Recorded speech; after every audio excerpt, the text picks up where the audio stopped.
St. Patrick's Day event Minigame 2022 in Forge of Empires! Attention! Today's video corrects a statement made in the previous video. The minigame shows a city divided by a river. In this city, the hard-working people are all on the right in the production facilities, and the pleasure-seeking sinners are on the left with the harbor and the festival.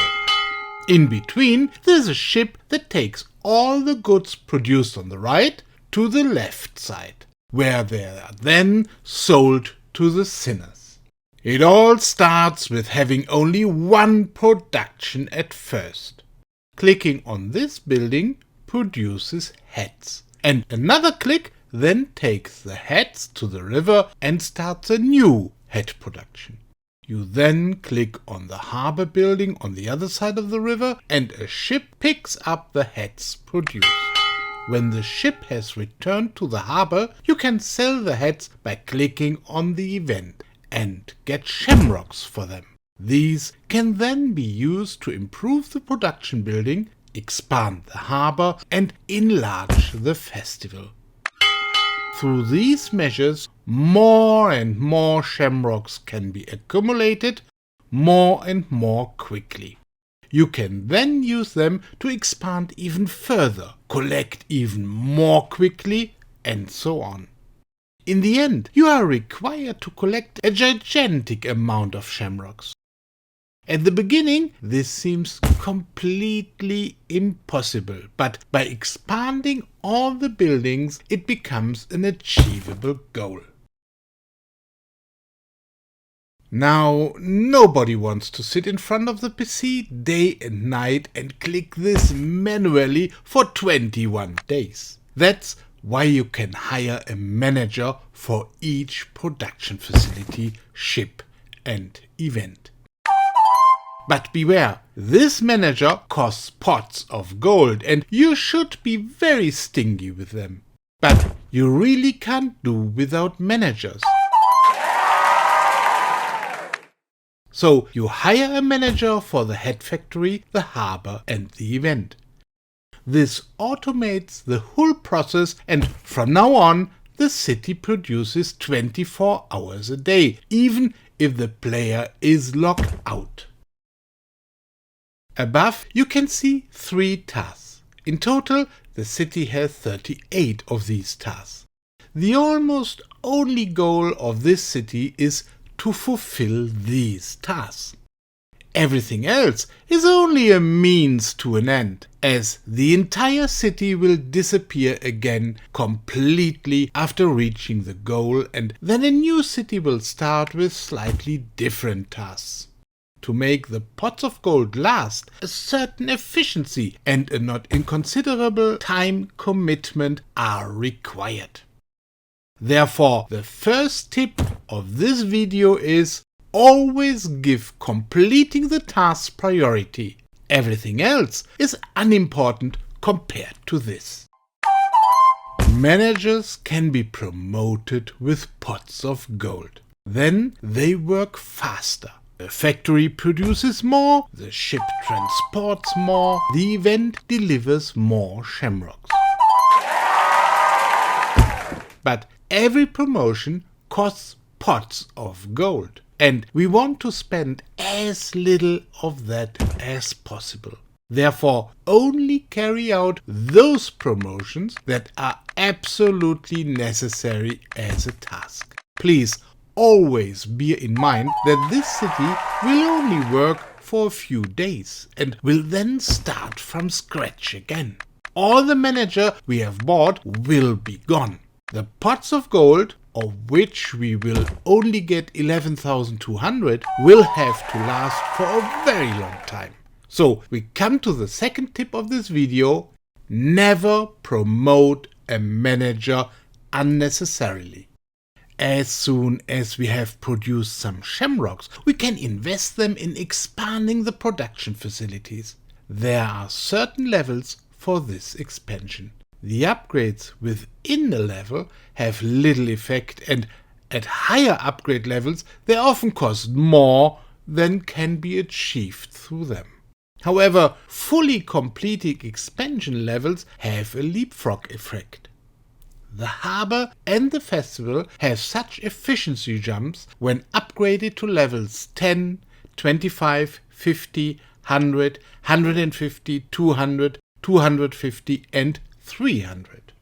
It is true that the production buildings also have many such efficiency jumps. Here, however, it is only important to know that the first jump occurs at level 25. In principle, you should never expand a production building beyond level 25 unless one of the tasks explicitly or indirectly demands it. More on this later. At this point, I just want to make it clear that upgrading beyond level 25 is less beneficial than building the next better production building and then upgrading it. From this explanation, we should take the following tips. Complete levels as much as possible. Upgrade production buildings to level 25 only. This will really make a difference. If you produce more, you should also transport more. And finally, the event should also grow to the same extent. Do not simply expand wildly. If there is an imbalance, it's not a problem. Instead, always orientate yourself to the tasks. Ultimately, it is important to fulfill these tasks. The shamrocks all end up on the compost heap anyway. I have therefore assigned the 38 tasks to the individual buildings. This helps to better assess what is needed, where and when. At the top right, you can see the task of the head factory. The head factory is to be upgraded to level 25, a little later to level 100, still later the manager is to be promoted to level 3, and finally the building is to be upgraded to level 200. If you progress quickly in the quest series and have enough pots of gold very early on, can of course immediately promote the manager to level 3. It does not become cheaper by doing it later. When the corresponding task then comes, it is fulfilled immediately if the prerequisite is already given. But be careful, it would be unfortunate if these pots of gold are then missing elsewhere. This first run requires a total of 1000 gold pots to complete the task. Tip 4. Make progress on the event quest line as quickly as possible in order to have enough gold pots at the beginning. In most events, you can take it slowly. Not in this event. If possible, start the first town on the first day of the event and take about an hour to do it. Running through a head factory on a low level is almost useless. You should take a first break when the harbour and the festival are at least at level 100. This takes about an hour, including breaks. So, the next tip is to plan an hour's play at the beginning of each city. It is even advantageous to do this on the first day in the morning. If you start in the evening, you lose a few hours of production time. That alone is not a disaster, but many such handicaps accumulated lead to failure. Managers who are needed anyway should be promoted to the target level set by the tasks at the first opportunity in order to use the advantage as early as possible and thus for as long as possible. The same should never be done with the production tasks. For example, the head factory should be upgraded to level 200 at some point due to corresponding tasks. However, we have learned this expansion costs more than it brings. Therefore, never expand production buildings beyond level 25 earlier than the tasks require. The reason for this is simple. There are tasks that require the expansion of any building by a number of levels. If you then expand the head factory as the cheapest building to fulfill this task, you are effectively fulfilling 2 tasks at once. Tip 6. Only upgrade production buildings when a quest demands it. As a further guideline, you should keep in mind that it makes sense to upgrade the harbour and the festival to at least level 250. Of course, this can only be done step by step, whereby longer breaks in the game will accumulate shamrock stocks, which then make many new expansion levels possible all at once. Those who take 4 days for each city are well on track. Most players tend to make the mistake of completing cities too early. Tip 7. 4 to 5 days per city is a good value. Don't move too fast. Task 36 at the festival is collect 16 quadrillion shamrocks.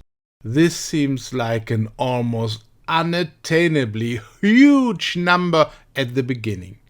Now, the big numbers are abbreviated. That is 1B, which abbreviates a billion. It is 1,000 million. 1T stands for a trillion and 1Q then stands for a quadrillion. These huge numbers and the abbreviations can be very confusing. Just don't get confused by them. Next dimension is always 1,000 times the previous dimension.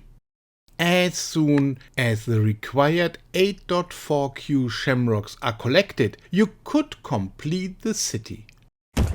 However, I advise against this. Before completing a city, all tasks should be completed.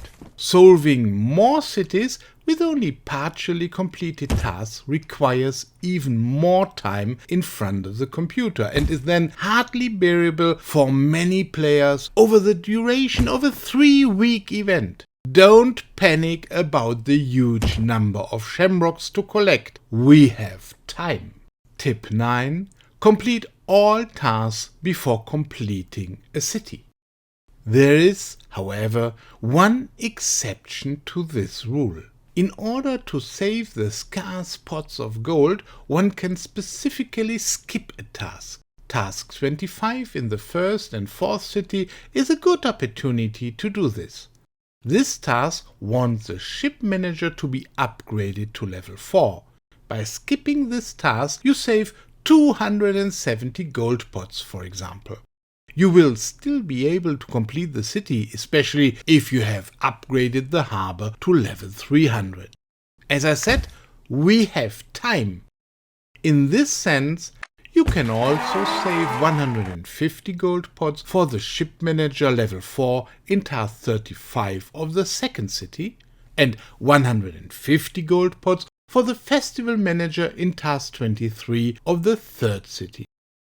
In return, you can treat yourself to the head factory manager for 10 gold pots in the second city, although this is not required in any task, but without a manager it would be a pain to click. Tip 10.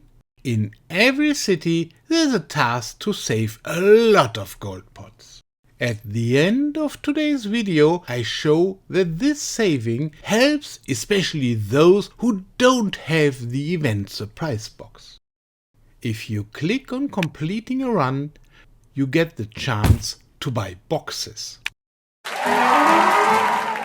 The first box is free, the second costs 50 pots of gold, and then they get more and more expensive. These boxes together cost 1,900 gold pots. So you should definitely have a supply of 1,900 gold pots at the time of completing the first city. plus about 200 gold pots for the start of the second city. To do this, however, you have to be quite quick with a series of quests. It's not without its challenges. This event demands a lot from the players. Tip 11. Only complete a city if you have a stock of 2100 gold pots. Each purchased box contains a small prize on the level we usually know from daily specials. Even if the prices offered are not really interesting, be sure to buy all 6 boxes. With every bought box, the price of the next box doubles, no matter in which order you open them. If you have bought all 6 boxes for a total of 1900 gold pots, you will always get a selection kit for the event building. You can then either use this selection kit as an upgrade kit or construct another level 1 building. The latter is rather irrelevant. Buying all 6 boxes is so important because only then will you get the upgrade kit you need so urgently. Afterwards, a new set appears. Now even the first box already costs pots of gold. The complete set then costs an impressive 3900 gold pots. This is more something for players who want to use about 25,000 diamonds in this event to get the event building a second time. Therefore, the next tip: do not open any box of the second set of boxes. The second run then has slightly different tasks. It also requires a total of 1000 pots of gold. Otherwise, everything remains as before. Once again, plan an hour of time in front of the computer at the beginning of the city in order to speed up the slow start of production through manual intervention. Now we are already practiced and can work through this routinely. We should also only complete the second city when we have a stock of at least 2100 pots of gold. After the second city, we buy another set of boxes. The first set of boxes after each run gives the first box for free. The set therefore only costs a total of 1900 gold pots. Again, do not buy the second set of boxes. Then follows the third run, which requires 980 pots of gold. The 38 tasks for each run are also listed in the first pinned comment below the video. The fourth city then has exactly the same task as the first city. If you have the surprise box in your inventory, you do not have to buy another complete box set after this fourth city. In this case, play through the fifth city in a relaxed manner until the 175th task is completed. This is how we finish 4 cities. With the 4 times 38, it has 152 tasks of these 4 cities plus 23 tasks of the 5th city. We then get a total of 7 main prizes. First, 4th and 7th main prize are each a selection kit. The task of bringing the ship manager to level 4 is not calculated in this last city because the 5th city does not have to be completed in order to bring the event building to level 10. As you can see, there is still some room in the calculation to occasionally hire a manager at level 1 who is not explicitly required in the task. This saves a lot of pointless clicking. If you don't have the surprise box and don't want to spend gold, you can still reach the goal with additional time and a little luck in the incidents. In this case, you also buy the box set after the 4th city. This means an additional expenditure of 1,900 pots of gold, resulting in a total of 12,430 pots of gold, which, however, cannot be reached without using diamonds. Not even with extreme luck. Therefore, we have to save pots of gold early in the game. We achieve this by skipping task 25. It is promoting ship managers to level 4 in the first and fourth city. We also skip task 35 in the second city. Again, this would have been the ship manager level 4. Finally, we skip task 23 in the third city. It is festival manager level 4. This saves a total of 920 gold pots. That is still more than the sum of all the gold pots regularly received, but with a bit of luck we will find the missing gold pots in the incidents and the email from Minigame. In a pinch we can skip another task in the last city at the end if we don't want to run out. This way we can then make the impossible possible. Completion of another 23 plus 4 tasks in the fifth city, and thus enough upgrade kits to upgrade the event building to level 10, even without an event surprise box. But this is really demanding, especially in view of the playing time to be invested. Here again are the most important tips at a glance. As shown in the first video, the really good event building justifies the time commitment. That should be incentive enough for all of us. And once you've got the hang of it after the initial confusion, the minigame is fun after all. Good luck!